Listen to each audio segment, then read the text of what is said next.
ಆವಾಗ ಅವನ್ನ ಹಳೇದು ನನ್ನ ಜೊತೆ ಇದ್ದಾಗ ಇಂದ ಕಾಸು ಸ್ಟಾಪ್ ಮಾಡಿದ್ನಲ್ಲ ಚೆಲುವರಾಜು, ಅದ್ರೂ ಸೇರಿಸಿ ಎಷ್ಟು ತಿಂಗಳು ನೀನು ಕೊಡು, 3 ವರ್ಷ ಕೆಲಸ ಮಾಡಿದ್ಯಾ, ತಿಂಗಳಿಗೆ 1 ಲಕ್ಷ ಅಂದರೆ 36 ಲಕ್ಷ ಆಯಿತು.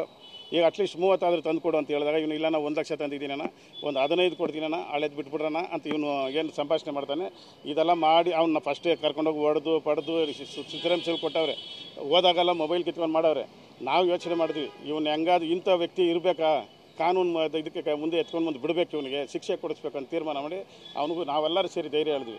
ಹೆಂಗಾದ್ರೂ ಮಾಡಿ ಅದನ್ನು ಟ್ರ್ಯಾಕ್ ಮಾಡಿ ರೆಕಾರ್ಡ್ ಮಾಡ್ಕೊಂಡು ಬಾ ಅಂತ ಓದಿ ಕಿತ್ಕೊಂಡು ಬರ್ತಾರೆ. ಅವಾಗೇನಾಯಿತು, ಎಲ್ಲರೂ ಒಂದು ಬೇರೆ ಐಡಿಯಾ ಕೊಟ್ಟು ಚಿಕ್ಕಪೇಟೆಯಲ್ಲಿ ವಾಚ್ ಅಂಥದ್ದು, ಚಿಕ್ಕದಾಗಿ ಒಂದು ಪೆನ್ ಡ್ರೈವ್ಸ್ ಟೈಪಲ್ಲಿ ಆ ಥರ ಏನೇನೋ ಇನ್ಸ್ಟ್ರೂಮೆಂಟ್ ಬಂದೈತೆ ರೆಕಾರ್ಡಿಂಗು, ಅಂಥದನ್ನ ಕೊಟ್ಟು ಅವನ್ನ ಇದು ಮಾಡಿ ಚೆಲುವರಾಜ್ ಹತ್ರ ಕೊಟ್ಟು ಹೋದಾಗ ಅವನು 16 ಸತಿ ಕರೆದು ಹೊಡೆದಿದ್ದಾನೆ, ವಸೂಲಿ ಮಾಡಿದ್ದಾನೆ, ಬೈದಿದ್ದಾನೆ. ಇವತ್ತು ಏನು ಆಡಿಯೋಲಿ ಬೈದಿದ್ದಾನೆ ಅದಕ್ಕನ ಇನ್ನೂ ಹೆಚ್ಚಿನ ರೀತಿಯಲ್ಲಿ ಕೆಟ್ಟದಾಗಿ ಪದಗಳು ಯೂಸ್ ಮಾಡಿದ್ದಾನೆ.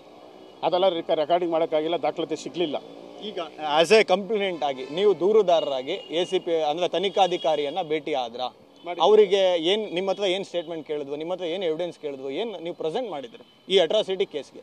ಸರ್, ನನ್ನ ಹತ್ರ ಈಗ ಆಲ್ರೆಡಿ ಚೆಲುವರಾಜು ಬಂದು ಕಂಪ್ಲೇಂಟ್ ಕೊಟ್ಟಿದ್ದ, ಈ ರೀತಿ ನಮ್ಮನ್ನು ಜಾತಿ ನಿಂದನೆ ಮಾಡ್ತಾನೆ, ವೇಲು ನಾಯಕರು ಮುನಿರತ್ನಗೆ ₹1 ಲಂಚ ಅಂತ ಹಣ ಕೊಡ್ಕೊಡ್ದು, ನೀನು ಕೆಲಸ ಮಾಡ್ಕೊಂಡು ಹೋಗಿ ಯಾರಿಗೂ ಕಾಸು ಕೊಡಬೇಡ ಅಂತ ಹೇಳಿದ್ದಕ್ಕೆ ವೇಲು ನಾಯಕರನ್ನ ಉದ್ದೇಶಿಸಿ ಅವನು ಬೈತಾ ಇರೋಂಥ ಏನು ಬರುತ್ತೆ ಸಂಭಾಷಣೆ, ಅದು ವೇಲು ನಾಯಕರ ಉದ್ದೇಶ ಮಾತಾಡಿದ್ದು ಸರ್ ಅಂತೇಳಿ ಸ್ಟೇಟ್ಮೆಂಟ್ ಪೊಲೀಸ್ ಕೊಡ್ತಾರೆ.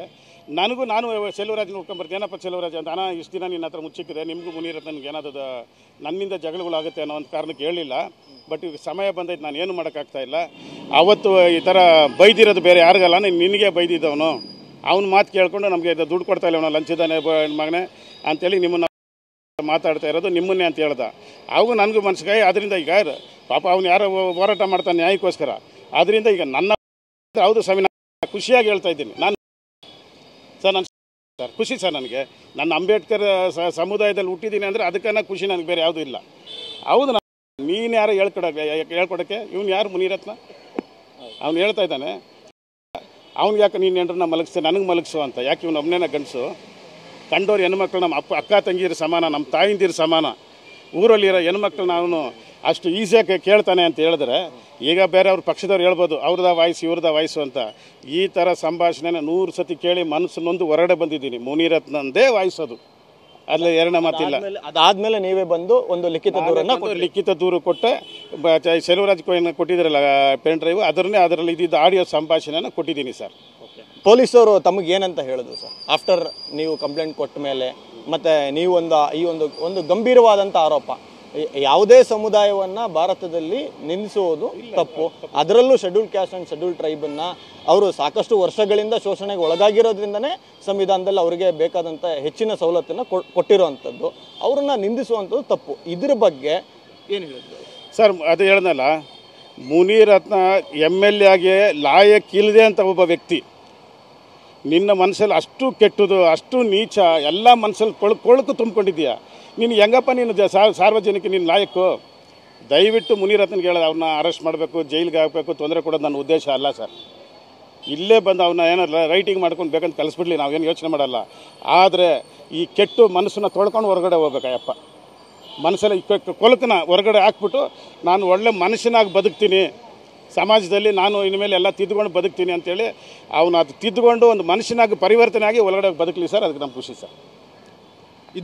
ಇದಿಷ್ಟು ಮಾತ್ರ ಅಲ್ಲದೆ ಚೆಲುವರಾಜು ಏನಿದ್ದಾರೆ ಅಂದರೆ ನಿಮ್ಮ ಇನ್ನೊಂದು ಪ್ರಮುಖ ಕೇಸಿನ ಕಂಪ್ಲೇಂಟ್, ಅವರು ಮತ್ತೇನಾದ್ರು ನಿಮ್ಮ ಹತ್ರ ಮಾತಾಡಿದ್ರ? ಏನು ಹೇಳಿದ್ರು? ಮಾತಾಡ್ತೇವೆ, ಸಿಕ್ಕಿದ್ದಾರೆ, ಬೆಳಗ್ಗೆಯಿಂದ ಟಚ್ಚಲ್ಲೇ ಇದ್ದೀವಿ. ಅವ್ರನ್ನ ಇಬ್ಬರನ್ನೂ ಕರ್ಕೊಂಡೋಗಿ ಮಾಜರೆಲ್ಲ ಮಾಡ್ಕೊಂಬಂದ್ರು. ಅವ್ರ ಮನೆಯಲ್ಲಿ ಎಲ್ಲಿ ಬೈದಿದ್ದು ಏನು ಎತ್ತ ಅಂತೆಲ್ಲ ಮಾಜರು ಮಾಡಿದ್ರು, ಜೊತೆಗೆ ಹೋದೆ. ಅದಕ್ಕೆ ನಮ್ಮ ಚೆಲುವರಾಜು ಉದ್ದೇಶನ ನಾನು ಇಬ್ಬರು ಮಾತಾಡಿದ್ದೀವಿ ಸರ್.